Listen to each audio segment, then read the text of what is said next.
діти, зимувала діти, зимувала. Ой, у лісі на горі діток, годувала діток, годувала.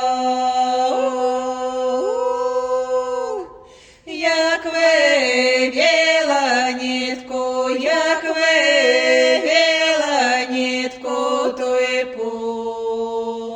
пошила світку, то й пошила світку.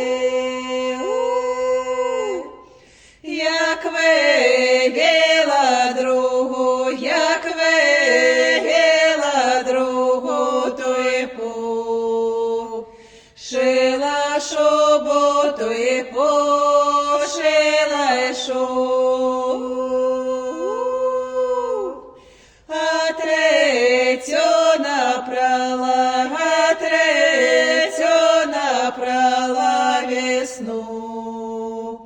Пригукала весну,